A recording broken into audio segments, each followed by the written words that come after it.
Welcome to The Criminologist, the podcast dedicated to educating and entertaining our listeners.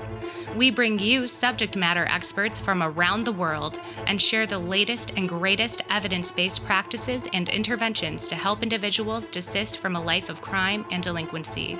This podcast avoids stereotypes and biases in favor of the lived experiences of those we can best learn from. Now, please welcome the host of The Criminologist, Joseph Arvidsson. Hello, and welcome to episode 157 of The Criminologist podcast. Happy to have you all with us today.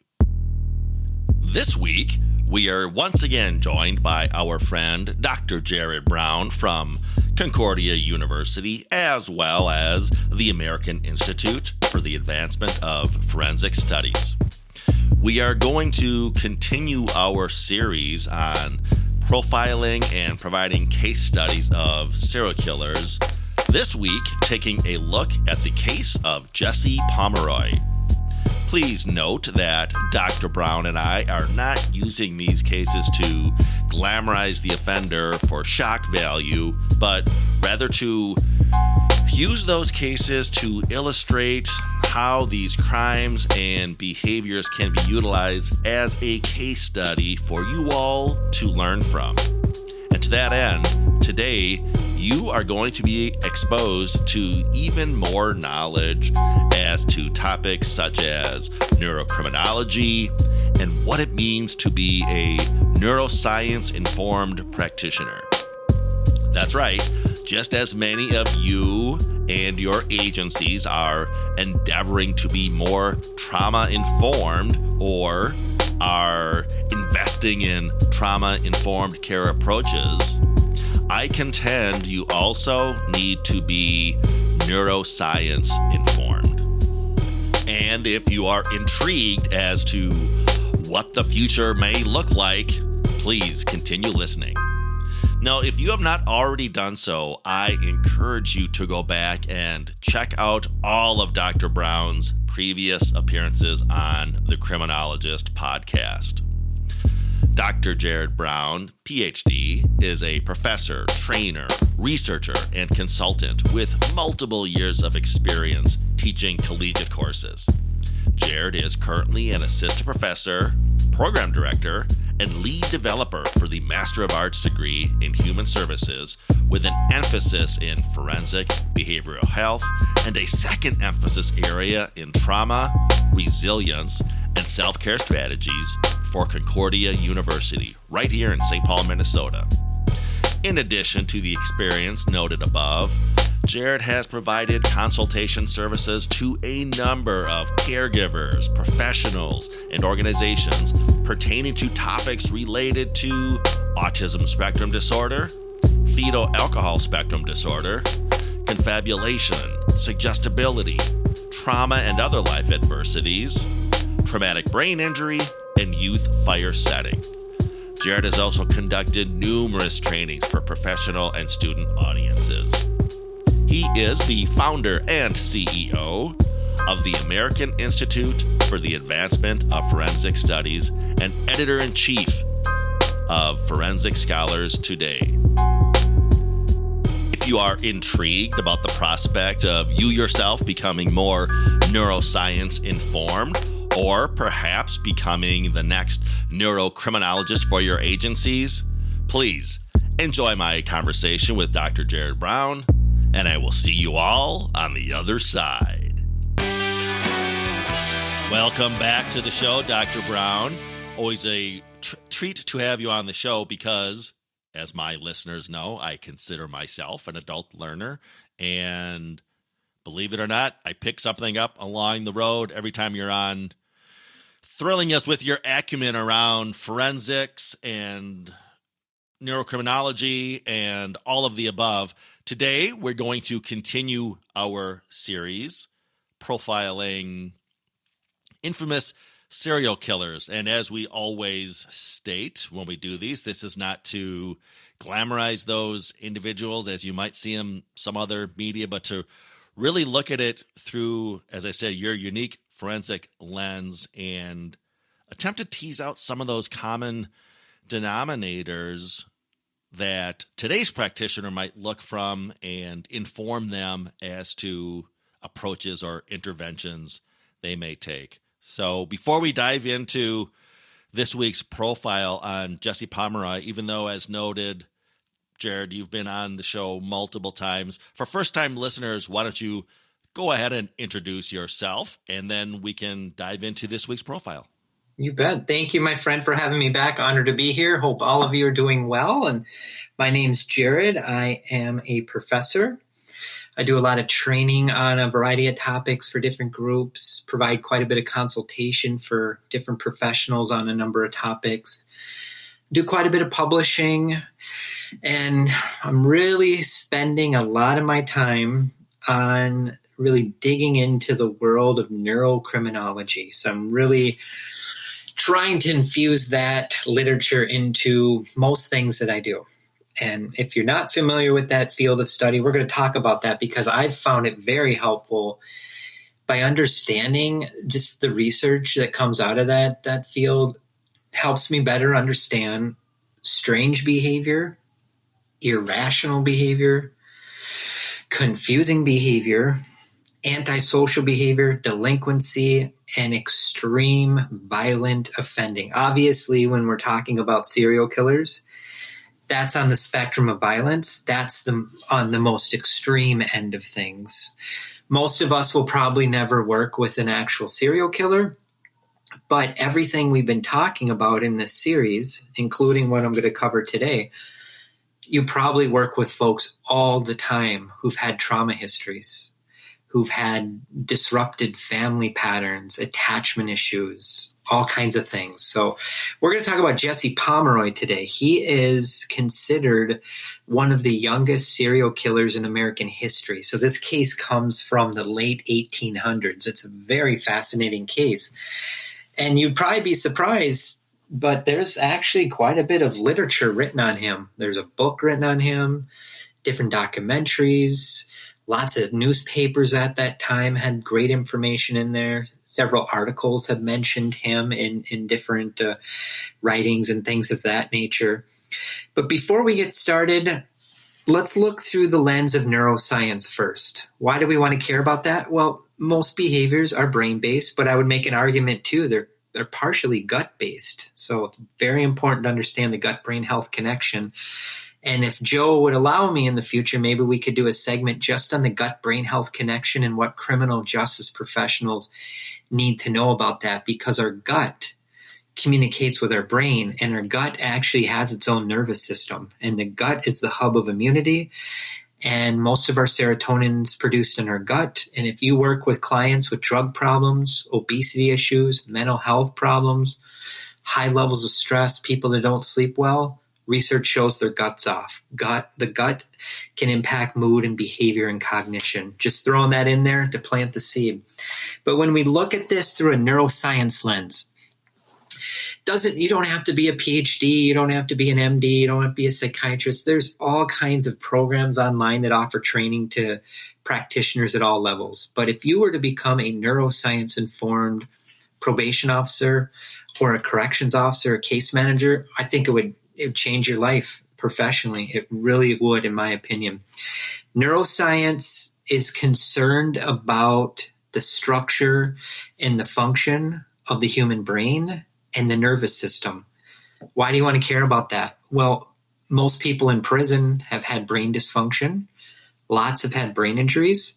Very high percentage of folks in clinical and forensic arenas have central nervous system dysfunction. If you can understand those things, you'll be in a better position to understand behavior. Neuroscience is focused on the neurobiological underpinnings of mental health issues. It pulls in research from psychology, biology, chemistry, physiology, anatomy, developmental aspects of this too. So it's very important to understand this because you're working with folks that probably have these kind of issues on a semi-regular basis. Neuroscience also really takes into account the brain structures and what they're responsible for. So what parts of the brain are responsible for reading or attention or memory or language or even aggressive behaviors or self-regulation or empathy. Why do you want to care about that? Because if you could understand that information, you might be able to tailor a cognitive skills group more effectively. You might be able to make some changes to your domestic violence program or anger management where you take this into account. The courts could make more neuroscience informed sentencing decisions and guide all these things. Could be very, very helpful. It also really you would want to learn about hormones and neurons and neuroplasticity. All of these things are talked about in the neuroscience literature. If any of you are in the educational arena listening to this, or if you're working in a prison or your probation and you're running some sort of skills group, you still want to understand education. There's an aspect of neuroscience that talks about educational neuroscience. That involves instructional strategies, cognitive processing, learning. If you could understand that, you could definitely be in a better position to develop skills intervention strategies that take into account your client's learning strategies. Because we know from the literature, a lot of people in prison have learning problems. Dyslexia is very common in forensic settings. So just really understanding like reading and writing disorders and learning problems would be very, very helpful as well. Now, if you start teasing together neuroscience with forensic, now we have forensic neuroscience. That's basically the study of the crime-related factors associated with neuroscience. So it's taking neuroscience literature, helping us better understand criminal behavior, antisocial behavior, psychopathy, callous and unemotional traits, all of these things. It helps us better understand, too, emotional dysregulation. We talk a lot about self-control. We talk about executive function. Very common for forensic populations to have those kind of deficits. We know, too, that a high percentage of folks in prison have empathy-related problems or deficits. Forensic neuroscience talks a lot about that. And forensic neuroscience also involves like in brain imaging, bringing scientific information into the courtrooms, helping the courts understand how like neuroscience plays into all of these things. So that is neuroscience, educational neuroscience, and forensic neuroscience in a nutshell. Let's just briefly talk about neurocriminology now. So we're pulling all this together. Neurocriminology is really focused on the neurological and the biological causes of crime and just criminal behavior, all of these things. But it's pulling in information related to like biochemistry. Biochemistry could relate to like hormonal dysregulation. So like maybe someone's serotonin levels are off or dopamine levels. Very important to understand those topics because lots of forensic literature shows that criminal justice involved populations may have more hormonal dysfunction. It also takes into account like blood sugar dysregulation. People's blood sugar goes too high or goes too low. That's been studied within the context of criminality. Poor nutrition is talked a lot about in the neurocriminology literature. In that literature, it talks about malnutrition. It talks about nutritional deficiencies during pregnancy. It talks about famine research. It talks about excessive sugar consumption, really fascinating stuff. Head injuries are talked about in there, prenatal trauma from drugs and alcohol. The list goes on and on and on. So when you think of neurocriminology, neuroscience, biochemistry brings in some psychophysiology. Psychophysiology relates to like heart rate variability, skin conductive testing. If you study psychopathy, there's tons of literature on that. It also takes into account poverty factors, HPA axis dysfunction, autonomic arousal, the impact that toxic stress has on the brain and body, but it also takes into account family factors, social factors, all the things that you guys probably have training on, but it goes a step further. It really brings in biochemistry, psychophysiology, some genetics, and neuroscience under one umbrella. So that's it in a nutshell. That's the foundation, Joe. I'm going to stop for a second, see if you have any thoughts before we move into Jesse Pomeroy. All sorts of thoughts, but I was thinking in particular when you were speaking of the field of of neuroscience and being neuroscience informed, I was reflecting on a conversation I had recently with a mutual colleague of ours, Nicole Kimberly Staley. Nicole and I... Great person. She is a great person, and we have recently launched our TIDES, which stands for Trauma-Informed Desistance, our TIDES practice model. But part of that model, we are specifically including content around neuroscience. And I was thinking to myself, just as now probation, parole, corrections agencies may do training on trauma, and the approach they take is, and you said this too, Jerrod, this doesn't mean you've got to be a doctor or a psychologist, but people have heard that term trauma-informed care. It's just the value of just being informed that brings to that profession.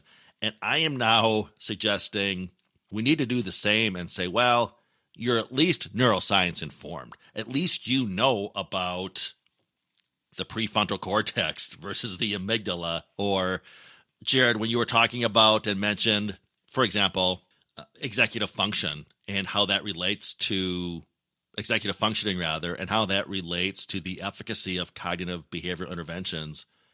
It's amazing / frightening / scary that the vast majority of very well-intentioned probation officers who are either referring their clients to a cognitive behavioral intervention group or doing those interventions, as they should be, in more of a one-on-one setting. But if they're not neuroscience informed, they don't understand how, again, the efficacy of those interventions can really be effective if they don't understand the neuroscience. So I'm hoping in the years to come, we'll look back at this era and think, well, thank goodness, because of people like Dr. Brown, we lifted up that veil of, I don't even want to say it's ignorance. It's just no one's really even pushed the field in that direction. We just haven't evolved there yet, with an emphasis on the word yet. So I'll talk much more about this after the show if folks are curious about the practice model that Nicole and I have created. But to your point, Jerrod, I don't want to scare people away and think that they've got to be a medical or a psychologist. Just becoming neuroscience informed can take them so much further. Well, without a doubt. Give you an example. I am a certified executive functioning coach, and that is not something like you need to have really any credential to do. It's just extensive training, and there's a special project I had to do. But there's all kinds of people that provide executive functioning coaching out there. Now, however, most of that's at the organizational level to businesses, or a lot of times it's for students that have learning challenges. I don't know too many executive function coaches. To be honest, I know zero that market themselves as an executive functioning coach for criminal justice populations. So you won't go wrong learning about this stuff. Exactly. So definitely. But Jesse Pomeroy, fascinating case. Very, very fascinating. Depending on the article you look at, the newspaper story, he's been referred to as either the youngest serial killer in American history or one of the youngest. I prefer to say one of the youngest because I don't know all the serial killer cases. There could be another case out there where someone is a little younger and stuff. He was born in 1859 and died in 1932. So he was born in Boston. He was raised by both his parents early on for a while. Parents separated eventually. His father, alcoholic, supposedly extremely physically abusive to Jesse, but some of that was called into question. Don't know with certainty because it's just such a long time ago. He has been referred to as obviously serial killer.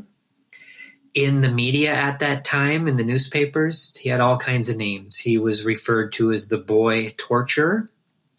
They also called him the Red Devil, amongst other names. There's a book actually written on him. The person who wrote this, I do not know him. I have no financial interest, but the book is called The Shocking True Story of America's Youngest Serial Killer, written by Harold, and I don't want to butcher his last name. His last name is S is in Sam, C is in Charlie, H is in Henry, E is in Edward, C is in Charlie, H is in Henry, T is in Tom, and E is in Edward. It's one of the books written on him. He was the second of 2 children. Interestingly, I don't know how this factors in, but I have my suspicions. I'll just put it out there. We can't prove it. But his dad was a Civil War veteran. And we know that war is horrific. And every documentary I've ever seen on the Civil War, I would assume his dad was exposed to all kinds of trauma. Did his dad come back from the war? Was he changed? Did that contribute to his alcohol problems? Did he have post-traumatic stress disorder? PTSD was not around at that time, but clearly, I mean, if you're in the Civil War, you probably were exposed to some level of trauma. Jesse Pomeroy started his sadistic acts at a very young age. I hate to say specific ages, but at a very young age, there are reports that he engaged in animal torture. Some of his sadistic acts were starting to come out around the age of 11, some of the reports indicate. He would torture his victims. He would brutally stab some of them. He humiliated some of them. He poked pins into one of the fleshes of the other children. His victims were very young kids. Take that into account as well. So when he was humiliating his victims, torturing them, he stripped out the clothes of some of his victims. He appeared, at least from some of the reports at that time, really lacked much affect and had much remorse as a result of doing this. It appeared he enjoyed the pain and suffering of his victims. So when that happens, that is definitely, these are all signs of someone that is a sexual sadist. So some things to take into account there. So he had a history of beating, stabbing, torturing some of his childhood victims. These murders took place in the South Boston area back in the 1800s. Give you a little background about him early on in life. There's a lot of interesting things here we want to take into account. After I lay the foundation of just what's going on with him, like all the other ones we've done, we're going to link it back to what's the research of today say. So he was born with a cleft lip and a deformed eye. So he had some birth defects going on. What caused that? Don't know. He had a history of being teased in school. He appeared to be a loner. As a child, he suffered severe headaches. He was described as someone that rarely smiled. He preferred being alone. There are reports that he was a highly suspicious individual. He seemed to be very preoccupied with himself. He was a chronic liar, easily distracted. He had extreme mood swings. He had difficulty in the classroom environment as well. But again, take into account this happened in the late 1800s. So again, self-report, it's such a long time ago. But these are some of the things we want to take into account with his early life history. So he had that history of abusing animals at an early age. He started having some sadistic behaviors early on in life as well. A couple other things that were quite interesting and concerning. At that time, they had like dime store like books or magazines. I don't remember what they were called, but think of them like as social media of today. He had a fascination with reading stories about the torturing of Native Americans and looking at pictures and things like that. So fast forward to today, would that be a kid who was fascinated with like watching horrific videos online or watching people get tortured? Probably that. So we didn't have social media back then, but that appeared to be his form of like media exposure. So he had exposure to some horrific things. There's some accounts too, and it's tough to know if this happened or not, but he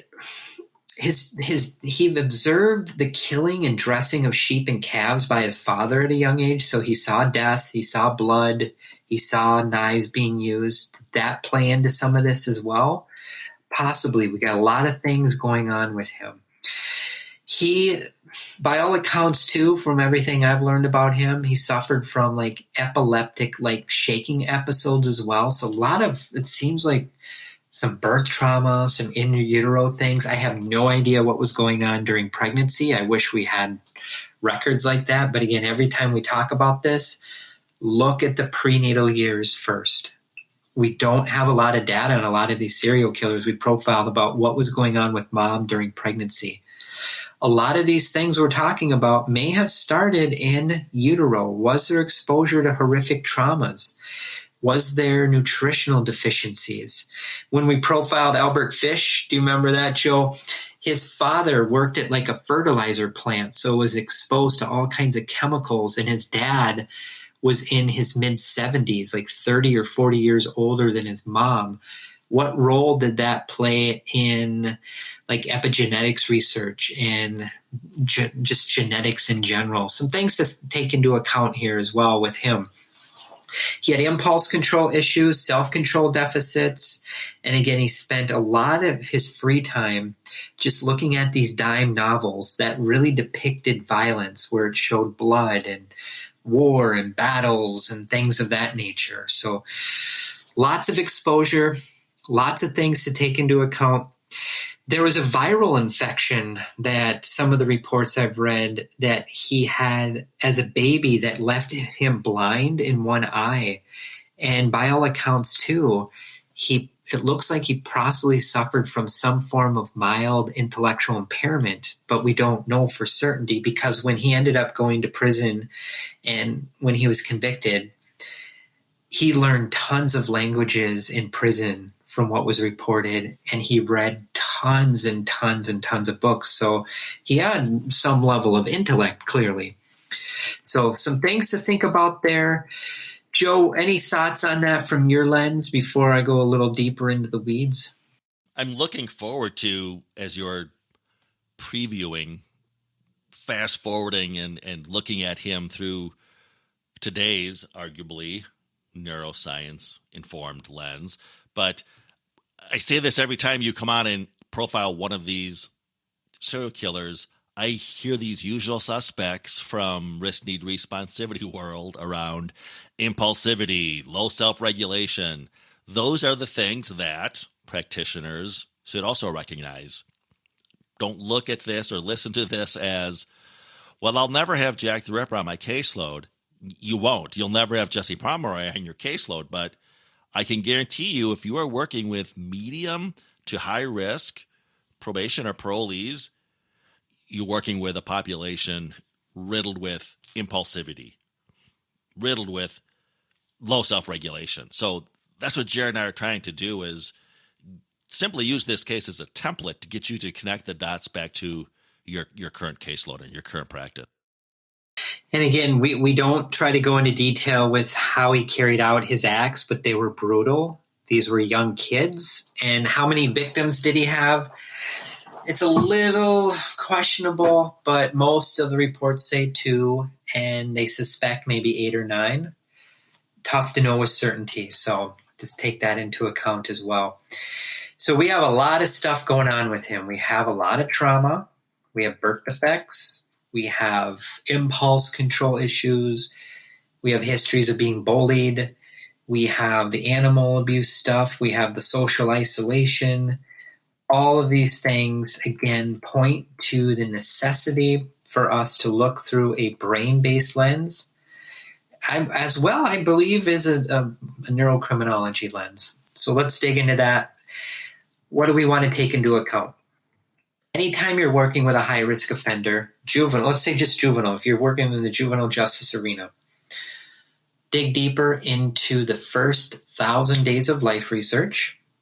Absolutely need to know that. Even if you're working with adults, first 1,000 days of life is day 1 of conception up until the age of 2. The research shows that is the most critical point for brain and body development for a new child. Obviously, we don't want to minimize other points of life too, but that's what the research says. But if you're working with a mom who's dealing with tons and tons of stress, trauma, adversity, hardship, maybe she is engaging in high-risk criminal behavior and she's pregnant, dig into that. That is all problematic behavior that can have a profound negative impact on that developing child, because if mom is going through tons of stress from whatever the source is, chronic stress during pregnancy has been linked to increases in preterm delivery. If you look at the neurocriminology literature, it talks about birth defects, it talks about prenatal things, it talks about all of these things we're talking about. Children who are born preterm may have more problematic outcomes later on in life. It depends on a lot of factors. I'm not talking if someone was born a week early, but if someone was born a month, 2 months early, the research shows that that can have a profound impact on brain development. And when that's the case, low birth weight needs to be taken into account. Children who would have low birth weight, maybe it's from malnutrition, that has absolutely been studied in the neurocriminology literature. Malnutrition and prenatal deficiencies in vitamins and minerals have been linked to having more problematic behaviors later on in life. As you're speaking, Jerrod, I was noodling something over my head. So the field of probation is constantly trying to improve, and one of the improvements we're looking at is, and I won't try to bore the non-probation folks here too much, but we conduct what are known as pre-sentence investigations, which serve as a document to inform the sentencing judge of that client's past and also make recommendations around conditions of probation.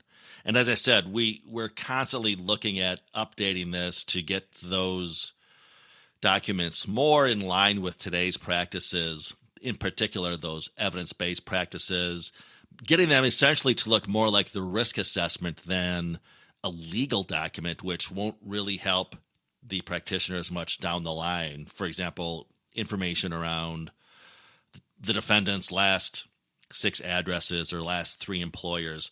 Here's my question, Jerrod, as you were speaking, and of course the mechanics of this are a whole other thing, but in a utopian world, wouldn't there be a lot of value added if, for example, you mentioned the first 1,000 days, if that report could ascertain that information or glean anything possible as far as any type of data related to what happened in utero, because that would serve as, again, more of a crystal ball, if you will, than, as I said, some of those traditional legal things that we look at just because the courts asked for these for the last 50 years, but they don't necessarily inform our risk need responsivity model or whatever model we embrace going forward. What are your thoughts on looking at those areas to really get insight into the defendant?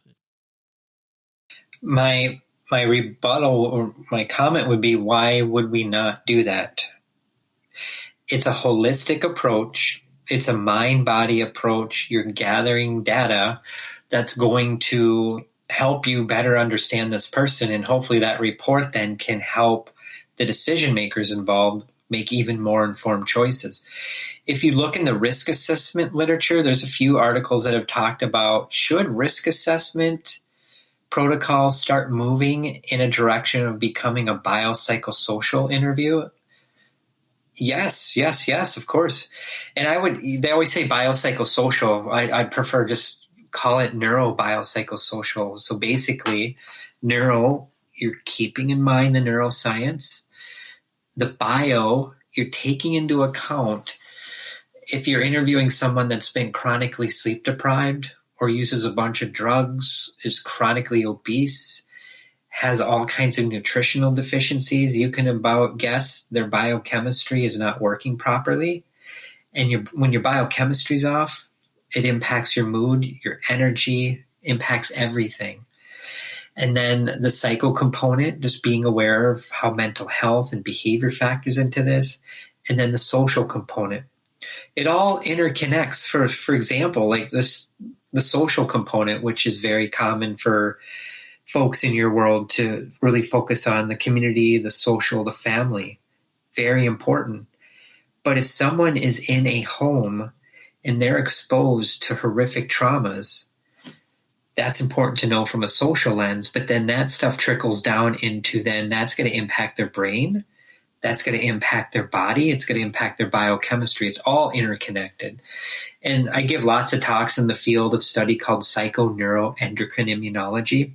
If you study that, you're going to be in good shape understanding everything I'm talking about. It's called psychoneuroendocrine immunology. This stuff takes time to learn, but once you do, it changes your life. And it helps not only you professionally, but for me at least, it's helped me personally too, making better choices around exercise, eating habits, just taking care of myself. So it can help you reduce burnout. It can help you live a healthier life, but it can also help you probably be even more effective in the work you're doing. You're probably very effective now, but we're going to be even a little bit more effective by using this. So, and I think too, like we're always talking about like trauma-informed care, trauma-informed interviewing. Let's tack on the neuro questions and some biochemistry questions in there. That's just going to open the door up to some other pieces of data that might help you make recommendations, not only for that client to go to like anger management or whatever, but maybe that opens the door up in your report. This client might do well going for a sleep study, or this client might do well talking to a nutritionist because they have diabetes and they don't know how to take care of their blood sugar levels. All of that's been talked about in the forensic criminal justice literature, and the research is very clear. Nothing against prisons and what's going on in jails and prisons, but the research shows a lot of times folks that go to prison come out more metabolically unhealthy. Why is that? Because the food in prison is often energy dense, full of carbs. Sometimes there is not a lot of movement, weight gain. I'm not talking about any particular prison. This is just what the research shows. Go to Google Scholar, type it in. You'll find tons of articles on all these things. So that's my 2 cents on that, Joe.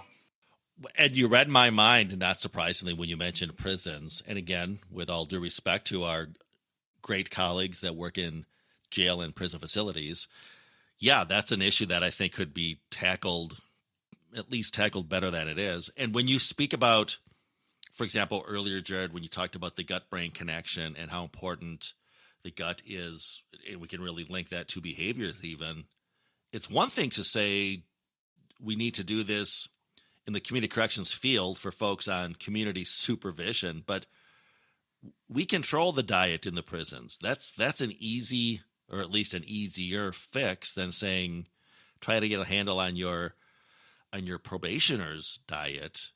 You do have a handle on the diet of somebody who's incarcerated. So that you'd think would be an easier step, at least, particularly against the backdrop of the wealth of research that we both know is out there on this issue. Absolutely. No, I appreciate it. Definitely. It's a great topic. Keep the discussion going. So with the in utero stress, again, we don't know with certainty, but in utero stress, lots and lots of stress to that developing child in utero has also been linked then when they're born, depending on a lot of factors, higher mental health challenges, more learning problems.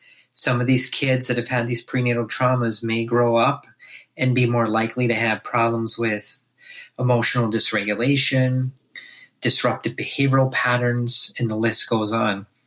Now, if we look at this through a neurocriminology lens through birth complications, so remember Jesse had a lot of like birth complications or just things early on in life where he had like some medical issues going on. Birth complications have been linked to greater risk of externalizing behavioral problems later on in life. Externalizing problems are disruptive problems, anger, aggression, violence, mood control issues, things that you as the practitioner can see in the client pretty easily. By no means am I saying if someone had birth complications, they're going to grow up and have these problems, but the research shows it appears to be increased likelihood that happens, depending on a lot of other factors. What happens if we're looking at this through a fetal growth deficiency lens? So if the child's born, has all these traumas, and they have some fetal growth kind of restrictions. Some research points to the fact that that can alter our circadian rhythms in our brain. So we're going to have more sleep problems. Look at the forensic literature on sleep issues. Sleep issues are very common, and some people are even saying chronic sleep deprivation may be a risk factor for violent behavior. One factor of many to take into account. So circadian rhythm misalignment, another fascinating topic. We don't know if Jesse was dealing with that, but he dealt with a lot of problems early on in life. If we look at just the early age onset of different factors that may increase chronic antisocial behavior in youth as they get older, what are some factors in the literature?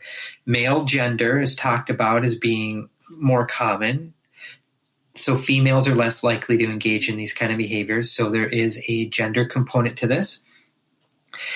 High levels of hyperactivity early on in life. So Jesse had some of those things going on. Remember, he had some impulse control issues, school-related problems. High degree of self-regulation deficits and impulse control issues early on in life that go unchecked can absolutely increase the risk of problematic behavior later on in life. A child who grows up in a home where there's very inconsistent parenting practices or harsh parenting practices, what role did it play that Jesse saw these kind of things go on with his father? His father's alcoholism. Was his father abusive to him? Some accounts say yes, some say they just don't know with certainty. We also want to be aware that social skill deficits early on in life can contribute to more problematic behaviors. Jesse had social skill deficits. He had limitations in that area. Other things we want to take into account that are talked about in the problematic kind of behaviors literature: comorbid conduct disorder, antisocial, or ADHD. At that time, obviously, he was not diagnosed with any of those things because they weren't around and there wasn't the DSM at that time.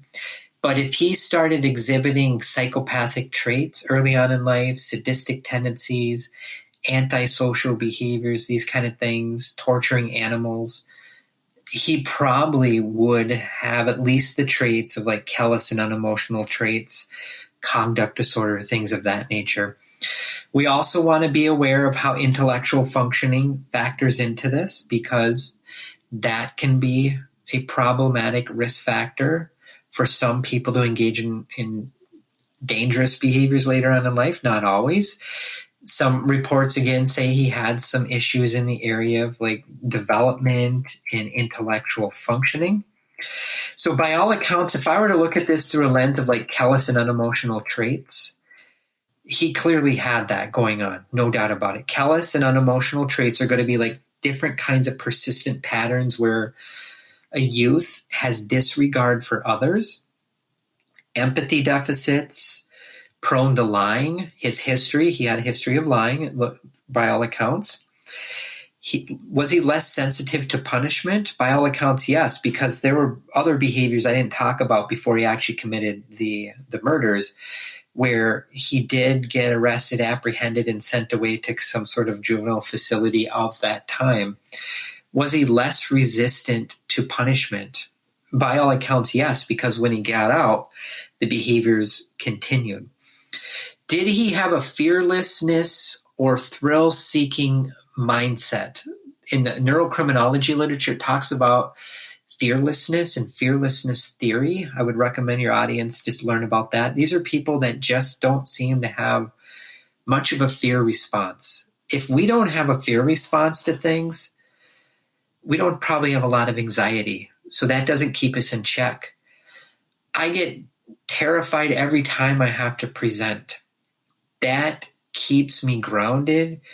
Hopefully it keeps me humble. If I never had anxiety about doing any of this, that can be problematic in my mind in some cases. Apply that to somebody from the criminal justice lens. If they have no anxiety, they don't have any remorse, you can about imagine what's going to happen. Any thoughts on that, Joe? Are you familiar with callous and unemotional traits? It's a subset. It's kind of the extreme end of the spectrum for conduct disorder. Well, I know that when we're assessing within the R&R model, where we're doing risk need assessments and we're getting into things like criminal orientation and antisocial personality pattern, yes, that callousness that you noted, that's one of the sort of hints or clues that we provide for helping the practitioner recognize that risk category. So again, I love this, Jerrod, when you connect the dots between these different mosaics, if you will. I wanted to ask you and or comment on, you mentioned that he spent some time in a juvenile facility. And Jerrod, I know that when I was studying under you, I'm enrolled in your Trauma, Resilience, and Self-Care Strategies graduate certificate program at Concordia, which we'll talk about before I let you go today. But I believe it was when we were discussing the HPA access and, more to the point, HPA access dysregulation and how that results in elevated levels of cortisol. One of the things that in my studies that was noted would prompt this would be things like, for example, placement in foster care or really any out-of-home placement, up to and including, of course, a juvenile facility. Run that variable through Jesse's equation here of, I know I preach this all the time about how in the juvenile world in particular, we really need to use incarceration as a disposition of last resort, because although obviously it's warranted for public safety reasons and even sometimes for the safety of the child, there's a lot of negative outcomes that are associated with incarcerating a youth. Sort of in your speculation crystal ball, if you will, because this is a 150-year-old case or whatnot, what role might that have played, that juvenile incarceration in Jesse's criminal trajectory? It probably doesn't help. First of all, that's the easiest thing. But if we were to back it up, look at birth trauma, look at all of these things that he dealt with early on in life. Any adversity has been linked to more disruption in that axis. The HPA axis is the hypothalamus pituitary adrenal axis.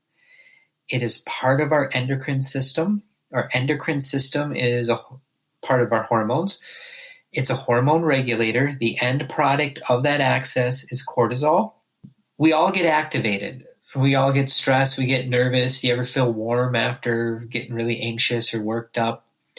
Our body kicks in, cortisol pumps in. Maybe you watch a horror movie right before bedtime. You start activating your hypothalamus. You start activating your central nervous system, and then you feel tense in the body. That's probably not going to do any long-term damage. But what happens if you have a kid who's been exposed to horrific traumas over and over and over and over again, and maybe they even had a lot of birth trauma, so they already come into the world already compromised neurologically? What can happen with that axis is, just think of it as a car. If you run that car nonstop and you don't shut it down, it's going to overheat. That axis can overheat.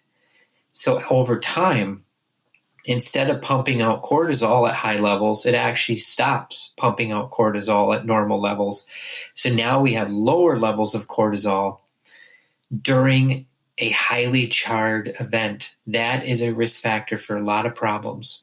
High levels of cortisol are problematic, and low levels of cortisol are problematic. So that axis can almost become blunted over time because it gets worked way too much and it burns out. Was that going on with him? I don't know, but he had a lot of tough stuff going on a lot of levels. And if you're going to any kind of environment, let's bring in the gut into this discussion. There is some evidence that shows that crowded living environments actually throw off the gut as well. Being in prison, being in a juvenile facility, if you're in a crowded living space, that's stressful. What do you eat in those places? How do people talk to you? Are you on edge constantly because you're worried about someone's going to come up and try to kill you? You are always in a fight or flight response. So your body is not in homeostasis, where it's not in balance and you're all worked up. And then you leave that facility and you don't have skills in place. And the slightest thing sets you off because you have trauma, You don't know how to cope with all of this distress in the body. Could that have been going on with him? Absolutely. But again, all kinds of other things too, birth defects and trauma and bullying, teasing, rejection, family stuff. And whether or not it happened with Jesse, again, it's not that we don't care, but the bigger thing is we want to advise the listeners that in addition to the other perils of incarcerating a juvenile client, and I could give a seminar on social learning theory and how incarcerating somebody just adds a lot of those risk factors because of social learning theory. If you want to be a neuroscience informed practitioner, then understanding that HPA axis dysregulation is going to be a potential issue when you're debating whether or not to incarcerate that youth. Just more information for the practitioner to have when they're making those difficult decisions. Absolutely. And obviously someone like Jesse Pomeroy would need to be incarcerated for the rest of their lives because of the severe nature and sadistic torture of these young children that he did. But applying this to everyday juvenile offenders who are nowhere near his level, but maybe have a lot of the things in their background that we've been talking about today, I think is very helpful. So again, he was on the most extreme spectrum of violent behavior, but what does the literature just say about violent personalities in general? Talks a lot about trauma. Trauma can be an accelerant.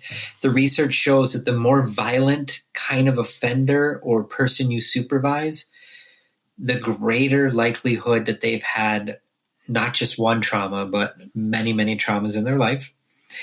Did they have early exposure to pornography or inappropriate sexual behavior? That's talked about in the violent literature. Attachment difficulties. Did he have attachment problems? I will say yes, absolutely. He had attachment problems. You don't kill young children if you have attachment, good attachment. You don't torture animals if you have really secure attachment. So attachment problems. Most people, or a high percentage of people, don't have secure attachment. I do not have a secure attachment pattern. I have an insecure attachment pattern. Most people with insecure attachment or these kind of things don't grow up and become criminals, but a high percentage of people who commit violent crimes absolutely have attachment dysregulation. Jerrod, remind me when we have you back at some point, let's do a deeper dive on attachment dysregulation. I've been really reflecting on this a lot lately.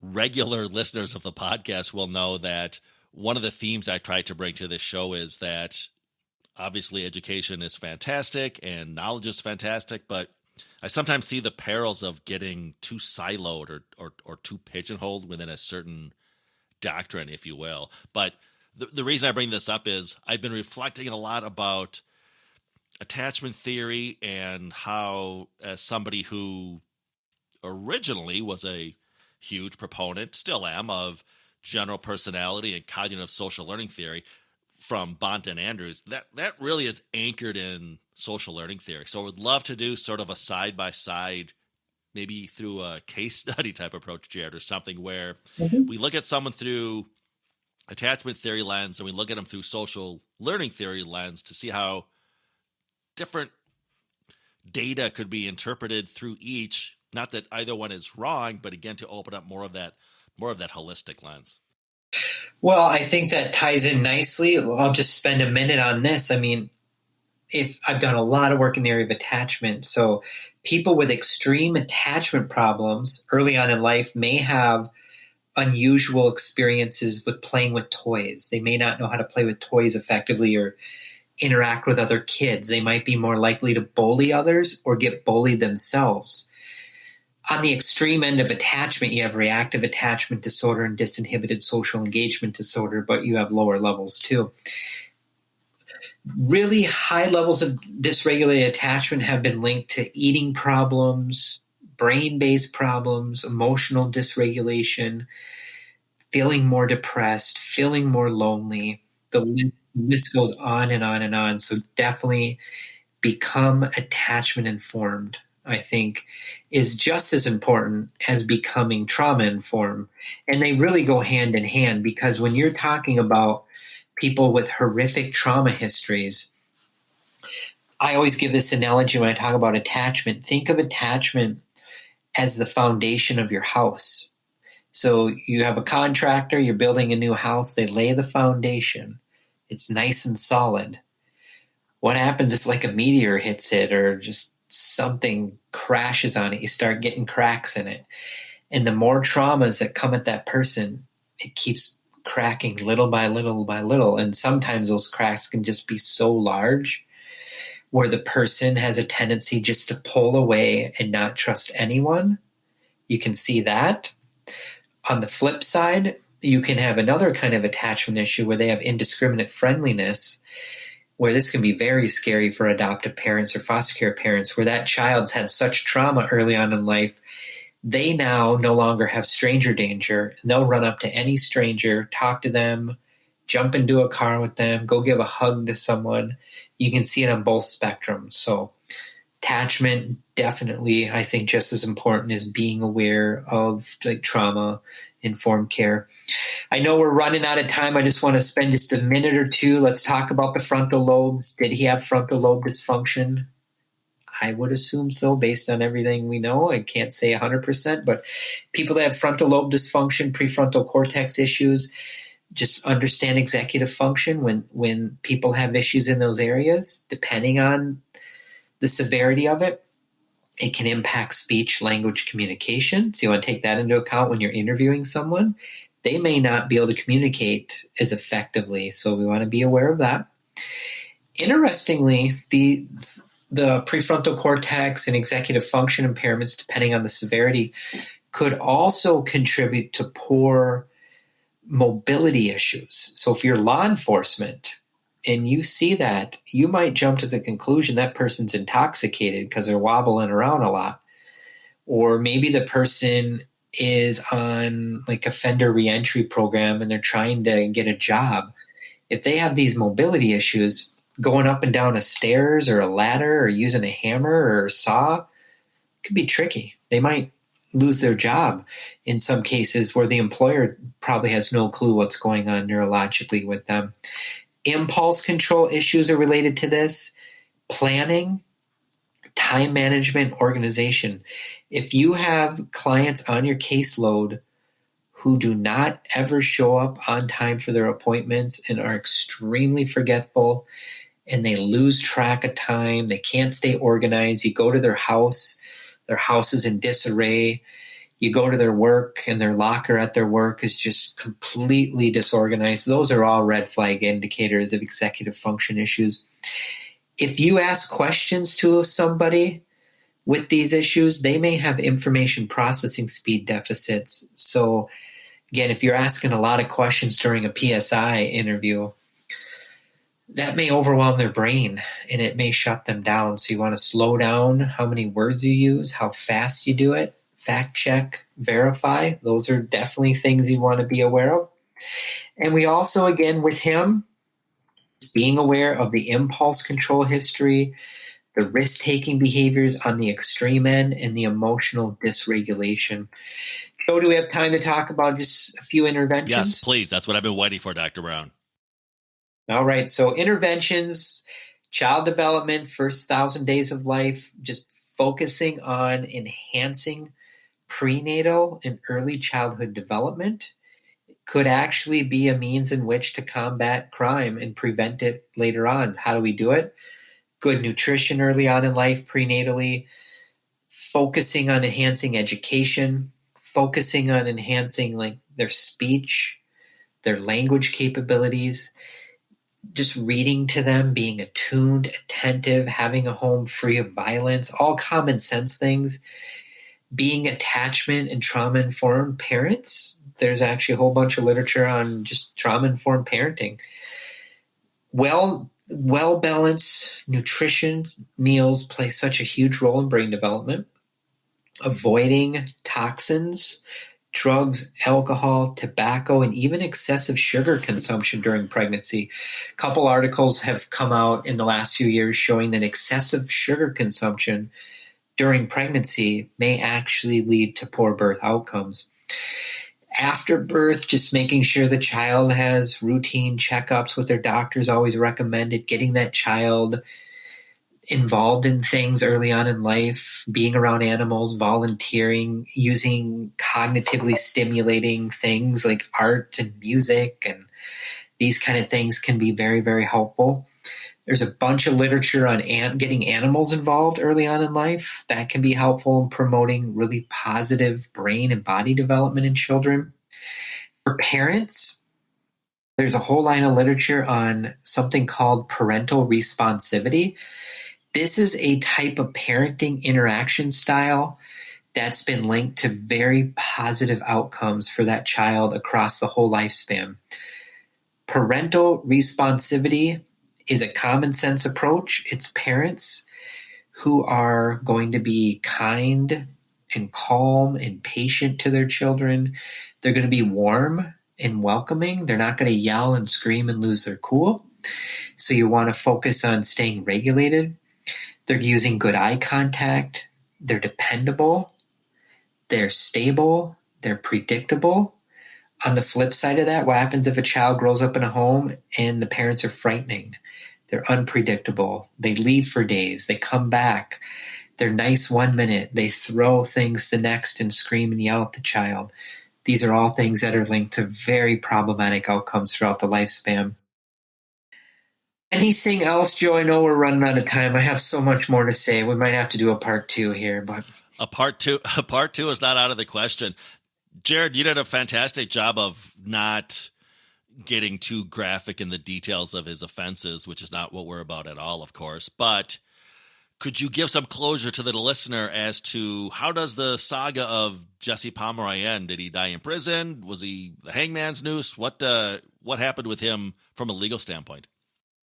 Yeah, he was in prison the rest of his life, and really interesting story. If anyone knows any different here, everything I've read about him, I think he holds the second record for being in solitary confinement for the longest period of time in American history. He supposedly read countless books, learned all kinds of languages, all kinds of things in prison. There are some accounts that he had some problems with some things, but most of the things I've read about his experience in prison, he wasn't that disruptive. Now, depending on what article you read, you might find some other things. But yeah, he was in prison the rest of his life. I believe at court at that time, they were really pushing for the death penalty. But since his age, I think there were some factors, obviously, that then they gave him life in prison. So the solitary confinement, why did they keep him in there for that long period of time? Obviously, the nature of his horrific crimes probably were the biggest factor there, and maybe protection from other people, because if the other inmates knew that he was a child murderer, you can about imagine his experience in there would not be too good. I've teased it a few times already, Jerrod. I'm not going to let you go without giving a shout out to the fantastic programs that you are a part of at Concordia University right here in St. Paul. Yeah, we, my good friend and I, Janina Schick, are the main instructors for that. We developed the program, and it's a very multidisciplinary program where it pulls in like research from mental health, psychology. I pull in some things about the medical side of things, very important to understand because there's such an interconnectedness between trauma in the body and the brain. We talk about the adverse childhood experiences research, toxic stress, attachment theory, prenatal trauma, alexithymia, theory of mind, all kinds of really interesting topics that have to be understood, I think, in the criminal justice mental health arena. We talk about the family system. There's a class just about trauma, how it impacts the whole family. This is a family affair, unfortunately. So we talk about child abuse, domestic violence. There's a class just on how this impacts the professionals. So like empathy fatigue, burnout, vicarious trauma. We talk a lot about trauma-informed care, some on empathy. So really all things trauma through a criminal justice, forensic behavioral health, human service lens. And the students are just fantastic folks, all kinds of folks from all over the country, from all walks of life in terms of disciplines. But the commonality, I think, between most of the students, they work with people in some helping capacity. Could be probation, corrections, domestic violence work, mental health.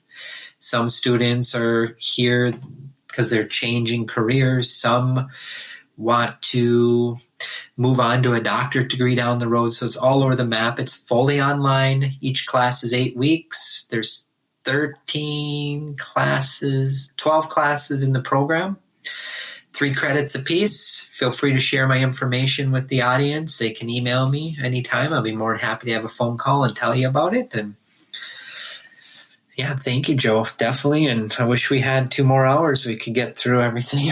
There's so much we had to skip through. But right. And as a reminder, that program at Concordia is entitled Trauma, Resilience, and Self-Care Strategies. And as you noted, there's not only the master's degree program, but for others who that might not be their cup of tea right now or an option, you also have a nice graduate certificate program, which is 5 of those courses, correct? Yeah, the 5 core courses in that program are the component of the graduate certificate, and then they move on to the other classes after that if they want to continue with the full master's. And I'm glad you mentioned that you have students from all over the country because, again, this is an asynchronous distance education online program. So to my listeners out there in England, Ireland, Scotland, Australia, if you are intrigued by the topics we've been talking about here, being neuroscience informed or the topic of neurocriminology, I really encourage you to check out those programs. Thank you, Joe. Thank you, everyone. Reach out if you have questions. I know we covered a lot of stuff, but I encourage you, take it deeper. It will change your life professionally and personally. And look at some of those other podcasts we've done on these other serial killers. A lot of these build on each other, and we talk about these topics and we take different angles with it. Okay, Jerrod, until next time, my friend, be well. You too. Thank you. A big criminologist podcast thank you to Dr. Jerrod Brown of Concordia University. Always a treat having my friend Jerrod on the program. As promised, I have left the link for the textbook Jerrod referenced. The title is actually Fiend, The Shocking True Story of America's Youngest Serial Killer. That's available in paperback. I'm going to leave the Amazon link in the episode description of this program if you would like to check that out. I have also left links for Jerrod's aforementioned programs at Concordia University. You could pursue the master's degree or the abbreviated graduate certificate degree studying trauma, resilience, and self-care strategies. If you were interested at all or curious at all about the content that we spoke about today against the backdrop of Jesse Pomeroy, that's what Jerrod's programs are all about. I really encourage you to check those out if you are interested in becoming neuroscience informed, or perhaps your agency's first official neurocriminologist. Go ahead and manifest your future by investing in your education today. Or alternatively, if you are interested in moving your agency closer to being trauma informed as well as neuroscience informed, all building on your awesome histories with the risk need responsivity framework, I encourage you to check out our TIDES program model. This is the model that my colleague and I, Nicole Kimberly Staley, have developed, which, as the name implies, is an amalgamation of trauma-informed and desistance theories. We also include within this model a portion to address getting your team neuroscience informed. So please reach out to the program if you want to learn more about TIDES. Now, to be clear, TIDES is not an off-the-shelf, one-size-fits-all practice model. Rather, TIDES is a custom-designed approach to augment an organization's current evidence-based interventions aimed at providing sustainable, lasting change for justice-involved individuals in a variety of settings. That is to say, whether you are a probation and parole agency, or perhaps you run a chemical dependency agency which specializes in helping folks in the reintegration from prison process, TIDES is for you. If you are even slightly intrigued by the prospect of adopting this approach, please reach out for details. You may contact me via the podcast, or you could reach out to my partner at NicoleRenae@gmail.com. That's Nicole, Nicole, Renee, Ranae, consulting @gmail.com. We will be back next week with a fresh episode. In the meantime, you may contact the show or reach out to us through our website, the Paragon Group, LLC.com, for training or presentations as to core correctional skills, implementation, or, of course, the topic of desistance from crime. If you have questions or comments as to this podcast, feel free to contact the show via our email at thecriminologistpodcast@gmail.com. That's thecriminologistpodcast@gmail.com. Remember to follow us through our Facebook and Instagram pages at The Criminologist Podcast. New fun images are being added all the time to those feeds. You don't want to miss out. We are also on Twitter. Give us a follow at Crim Media Group. That's CRIM Media Group. And you may also connect with me, Joseph Arvidsson, on LinkedIn, and follow both the Criminologist Podcast and the Paragon Group on our LinkedIn pages. Hey, lastly, if you've not already done so, check out and subscribe to our YouTube channel, The Criminologist, for additional content as to the themes of this podcast. And if you believe in what we're doing on the show, if you're part of the movement, please spread the word, tell a friend or a coworker or a colleague about us, ask them to subscribe to the podcast, and of course, do so yourself if you've not already done so. And always remember, folks, there's no them, there's only us. But if you were to become a neuroscience informed probation officer or a corrections officer, a case manager, I think it would change your life professionally. It really would, in my opinion. The Criminologist Podcast is a production of the Paragon Group, LLC. For speaking engagements, interviews, program design, or training opportunities, please visit us at theparagongroup.llc.com. If you enjoyed the show, you can find more content and videos on our YouTube channel, The Criminologist. Don't forget to like and subscribe. Both the Criminologist Podcast and the Criminologist channel are brought to you by the Criminologist Media Group. Be sure to give us a 5-star review, and thanks for listening.